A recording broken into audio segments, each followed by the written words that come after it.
Assalamualaikum warahmatullahi wabarakatuh. Selamat datang kembali di channel Nabla Education. Oke, ini adalah lanjutan video pembahasan soal prediksi dan latihan KSM Fisika untuk jenjang MA ya. Oke, kita lihat untuk soalnya. Sebuah kelereng bermasa M dilemparkan vertikal ke atas dengan kecepatan awal V. Jika hambatan total yang dialami kelereng tersebut sebesar F dan besarnya percepatan gravitasi di tempat tersebut adalah G, hitunglah berapa lama kelereng di udara. Oke, kita akan buat dulu sketsanya ya. Jadi yang pertama, kita misalkan buat kelereng dilemparkan mula-mula dari tanah seperti ini. Kemudian kita buat kelerengnya dan dia dilemparkan ke atas dengan kecepatan awal yaitu V. Nah, maka yang terjadi adalah kelereng itu akan nanti naik ke atas. Kemudian ini gerakan pertama. Kita akan hitung waktunya. Kemudian setelah dia sampai di posisi tertingginya, nanti dia akan balik ya, turun ke bawah seperti ini kan. Nah, jadi kita akan pecah dia menjadi dua kondisi. Kenapa? Karena di sini diketahui atau diberikan nilai dari gaya geseknya. Jadi artinya dia bergerak ke atas maupun ke bawah itu dengan pengaruh gesekan dari udara. Oke, kita tulis dulu di sini adalah posisi saat dia naik, kemudian ini posisi saat dia turun ya. Kita gambarkan dulu gaya-gaya yang bekerja pada kelereng ini ya. Jadi pada saat dia naik, dia pasti akan punya gaya berat yang arahnya selalu ke bawah yaitu M kali G, dan dia akan punya gaya gesek ya. Sifat dari gaya gesek itu selalu berlawanan dengan arah geraknya. Jadi pada saat dia naik, gaya geseknya pasti juga akan ke arah bawah ya. Ini gesek.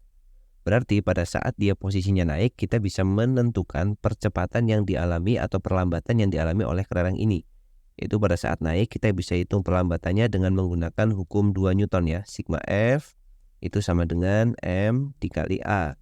Sigma F di sini itu adalah gaya beratnya dan gaya geseknya, tetapi ini sifatnya memperlambat ya. Jadi kita hitung besarnya aja. F ditambah dengan M kali G sama dengan M dikalikan dengan A ya.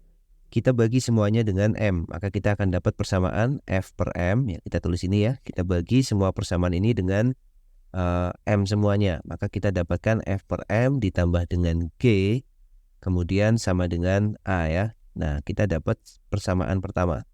Ini adalah perlambatan yang dialami kelereng pada saat dia naik. Kemudian, kalau kita sudah tahu perlambatannya, maka kita bisa hitung waktu yang diperlukan kelereng sampai dia di posisi paling atas di sini. Pada saat mencapai posisi paling atas, kecepatannya di sini adalah 0 kan. Di sini kita sebut VT aja sama dengan 0. Maka kita bisa pakai persamaan yang untuk GLBB. Itu persamaannya adalah VT kuadrat sama dengan V0O. Kita menghitung waktunya, jadi kita nggak usah pakai yang kuadrat aja ya, pakai VT sama dengan V0 minus AT. Nah, di sini kita tidak menggunakan gravitasi. Kenapa? Karena tadi ya ada gaya geseknya. Maka yang kita pakai adalah percepatan yang sudah kita hitung pada persamaan yang pertama ya. Pakai VT sama dengan V0 minus AT. Kita sebut aja ini T1 ya. VT-nya adalah 0, V0-nya adalah V. Di awal dia punya kecepatan awal V. Kemudian minus A-nya adalah F per M ditambah dengan G dikalikan dengan T1. Maka kita bisa hitung nilai T1-nya. Pindah ruas ke arah kiri jadi F per M plus G dikalikan dengan T1 itu sama dengan V. Atau kita dapat nilai T1-nya sama dengan V dibagi akar, nggak pakai akar ya, V dibagi F per M plus G. Oke, sebut dia jadi persamaan yang kedua. Nah, berikutnya kita akan mencari berapa ketinggian yang dicapai oleh kelereng ini sampai di posisi maksimumnya. Kita sebut aja ini misalkan dia akan mencapai tinggi maksimumnya adalah H ya. Kita akan mencari nilai H-nya. Tujuannya untuk analisis pada saat dia gerakan turun. Jadi kita akan lihat untuk nilai H-nya berarti kita punya persamaan ya. Kita bisa pakai persamaan yang pertama atau persamaan yang ketiga yang seperti ini ya. VT kuadrat sama dengan V0 kuadrat minus 2GH. Tetapi G-nya kita ganti dengan A kan. VT kuadrat sama dengan V0 kuadrat minus 2AH. Ini 0. V0-nya adalah V kuadrat minus 2 dikalikan A-nya sudah kita dapatkan tadi. F per M. Kemudian ditambah dengan G. Kemudian dikalikan dengan H ya. Dengan cara yang sama kita pindah ke ruas kiri. Jadi 2 dikalikan F per M ditambah G dikalikan dengan H sama dengan V kuadrat. Jadi kita dapat nilai H-nya yaitu V kuadrat dibagi dengan 2 dikalikan F per M ditambah dengan gravitasi. Nah, kita buat dia jadi persamaan yang ketiga. Nah, jadi untuk gerakan naiknya kita sudah dapat waktunya ya, yaitu T1 ini adalah waktu yang diperlukan si kelereng itu untuk naik sampai di posisi tertingginya atau di tinggi maksimumnya. Nah, sekarang kita analisis untuk gerakan turun ya. Pada saat dia turun, dia akan menempuh jarak sebesar H.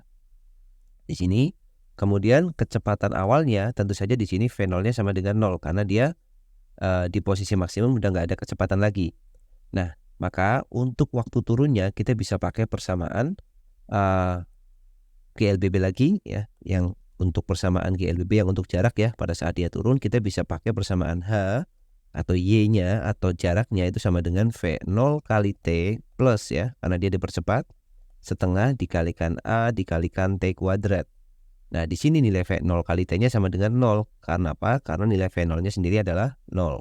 Nah, lalu kita akan mencari nilai A-nya lagi ya. A lagi untuk pada saat dia turun, karena berbeda pada saat dia turun dan naik. Kita lihat untuk komponen gaya yang bekerja pada saat kelereng tersebut turun. Dia akan punya gaya berat sama, yaitu M kali G. Dan pada saat dia turun, gaya geseknya bekerjanya naik ke atas ya. Ini F gesek. Karena gaya gesek selalu berlawanan dengan arah gerakan dari bendanya. Maka di sini kita akan punya persamaan sigma F lagi. Sigma F sama dengan M dikali dengan A. Pada saat dia turun berarti MG minus F ya. Yang turun dikurangi yang naik. MG minus F sama dengan MA. Kita bagi semuanya dengan M sama. Maka kita punya G min F per M sama dengan A ya, dibagi dengan M. Kita buat ini persamaan yang keempat. Yang ini persamaan kelima ya, keempatnya ini aja, ini keempat, kemudian yang ini kelima. Nah, sekarang kita tinggal masukkan persamaan 5, kita masukkan ke persamaan 4. Maka kita akan dapat nilainya H itu sama dengan 0 dikalikan ditambah setengah dikalikan A-nya adalah G dikurangi F per M. Kemudian dikali dengan T-nya kita sebut aja T2, waktu yang diperlukan untuk turun kembali sampai di tanah. Nah, kemudian ini persamaan yang ke-6. Nah, sekarang kita masukkan nilai H yang dari persamaan 3, masukkan ke persamaan 6 ya. Jadi persamaan 3, kita substitusikan ke persamaan 6. Nilai H-nya ya, yang ini kita masukkan. Maka kita akan dapatkan hanya kita ganti V kuadrat dibagi dengan 2 dikalikan F per M ditambah dengan G sama dengan G dikurangi F per M dikalikan dengan T kuadrat kemudian dibagi dengan 2 ya. Ini ada 2-nya nih, ada setengahnya. Maka 2-nya bisa kita coret ya, atau dibagi dengan 2 semua. Nah, kita maka dapat persamaan untuk T2 kuadratnya. Dari sini kita bisa langsung temukan bahwa nilai T2 kuadratnya ya, kita tulis di sebelah kanan aja, luas kanan, T2 kuadrat sama dengan V kuadrat dibagi dengan F per M plus G, kemudian yang ini pindah ya ke bawah, dikalikan dengan G minus F per M. Ini adalah nilai dari T2 kuadrat. Maka nilai untuk T2-nya adalah, ini tinggal kita akar ya. Jadi kita akar dulu T2-nya itu sama dengan, kita akarkan, akar dari V kuadrat. Nah, kita lihat V kuadrat kalau kita akar jadi V aja dibagi dengan akar dari yang di bawah kita kalikan ya. Kalau kita perhatikan di sini bentuknya ini kan G plus F per M, di sini G min F per M ya. Jadi di bolak-balik kan sama aja karena ini penjumlahan ya. Kalau yang belakang tidak boleh karena ini pengurangan. Nah, maka kita bisa pakai sifat sifat aljabar seperti ini. Kalau kita punya A plus B dikalikan A min B, maka kita bisa kalikan ya, A kali min B, maka kita akan dapatkan A kuadrat min B kuadrat ya. Berarti yang ini juga sama, G plus F per M, G min F per M, maka kita dapatkan G kuadrat minus F per M dikuadratkan. Nah, kita dapat nilai T2-nya ya, seperti ini. Buat ini jadi persamaan yang ketujuh misal. Nah, sekarang kita tinggal menjumlahkan aja, yaitu waktu yang diperlukan untuk naik dan waktu yang diperlukan untuk turun ya. Jadi waktu yang untuk naik kita akan dapat nilainya adalah V dibagi F per M plus G ya. Jadi waktunya kita tulis di sini T total itu berarti sama dengan T1 plus T2 kan. T1 ditambah dengan T2. Nilai T1-nya itu sama dengan, kita tulis di bawahnya ya, yaitu V, ini tadi kita lihat persamaan 2 ya, V dibagi F per M dibagi G. plus G, V dibagi F per M plus G, kemudian ditambah dengan T2-nya V juga, dibagi dengan akar dari G kuadrat plus F per M dikuadratkan. Oke, kita sudah dapatkan nilai T totalnya ya, atau T total gini. Nah, kita tinggal lihat apakah ada yang jawabannya seperti ini atau perlu kita ubah lagi, kita cocokkan di atas ya.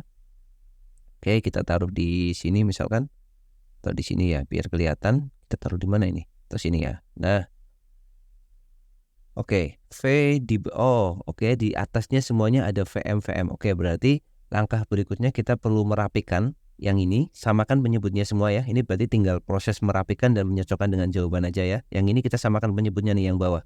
Jadi kan F ditambah MG dibagi dengan M. Ini V. Maka M-nya bisa naik. Yang untuk T1 maka kita punya VM dibagi dengan F plus MG. Ya, VM dibagi dengan F plus MG.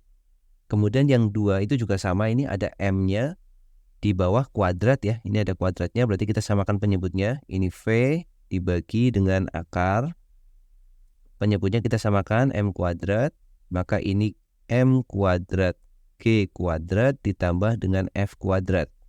Ya, sama aja. Lalu akar dari M kuadrat itu M, M-nya kita naikkan ke atas juga, maka kita akan punya VM dibagi dengan akar dari M G kita kuadratkan karena kuadrat semua plus F kuadrat.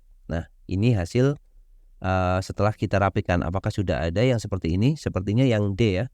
VM-nya kita keluarkan, VM sisanya adalah 1 plus F plus MG, F plus MG ditambah 1 per MG kuadrat min. Kenapa ini jadi plus ya? Kita lihat dulu di bawah tandanya negatif atau positif. Oke, tandanya negatif ya di sini ya.